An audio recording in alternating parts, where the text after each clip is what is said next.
IRFC Q4 results 2026 विस्तृत विश्लेषण। भारतीय रेलवे की रीढ़ की हड्डी मानी जाने वाली कंपनी IRFC ने आज 14 मई 2026 को अपने वित्त वर्ष 2026 की चौथी तिमाही Q4 के नतीजे जारी कर दिए हैं। आइए बहुत ही सरल भाषा में समझते हैं कि कंपनी ने कितना मुनाफा कमाया और ये नतीजे आपके निवेश के लिए क्या मायने रखते हैं। नतीजों का विस्तार से विश्लेषण। IRFC के इस बार के नतीजे बताते हैं कि रेलवे सेक्टर में हो रहा विस्तार सीधे तौर पर कंपनी की बैलेंस शीट में दिख रहा है। मुनाफे में बढ़त।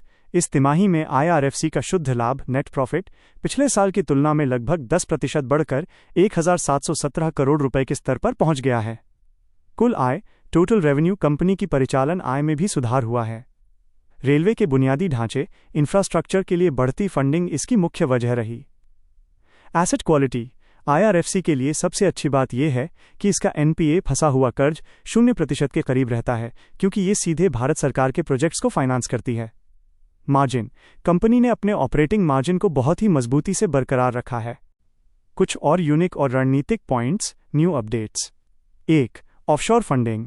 IRFC अब विदेशी बाजारों से कम ब्याज दर पर डॉलर में फंड जुटाने की योजना बना रहा है, जिससे इसकी लागत और कम होगी। 2. Green bonds. कंपनी पर्यावरण के अनुकूल प्रोजेक्ट्स के लिए ग्रीन बॉन्ड्स जारी करने पर काम कर रही है, जो वैश्विक निवेशकों को आकर्षित करेगा। 3. EV transition. रेलवे की सहयोगी संस्थाओं के इलेक्ट्रिक वाहनों के बेड़े को फाइनेंस करने की नई जिम्मेदारी भी IRFC को मिल सकती है। 4. Digital monitoring. कंपनी अब लोन मैनेजमेंट के लिए AI और ब्लॉकचेन आधारित सिस्टम अपना रही है, ताकि पारदर्शिता बनी रहे।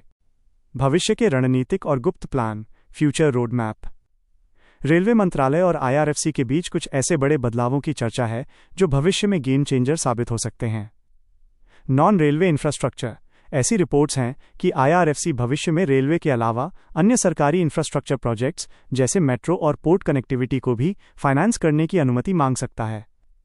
Consultancy wing.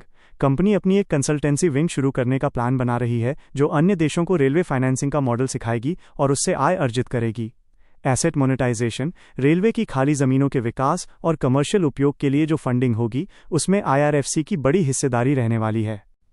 दर्शकों द्वारा पूछे जाने वाले 10 प्रमुख प्रश्न। 1.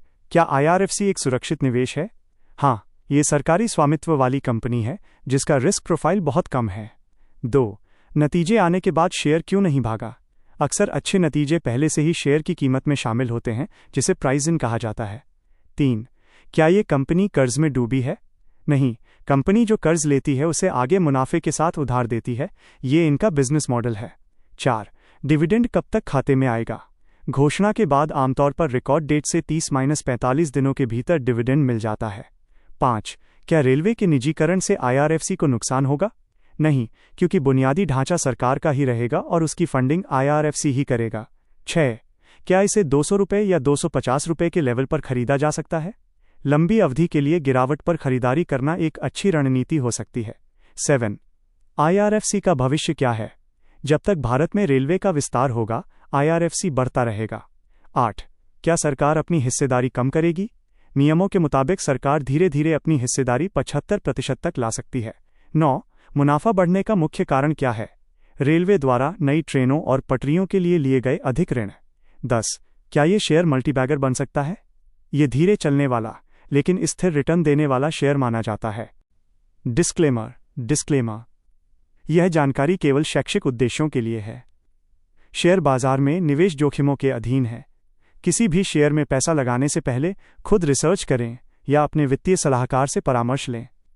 संघर्ष टेक्निकल चैनल आपके किसी भी वित्तीय लाभ या हानि के लिए जिम्मेदार नहीं होगा।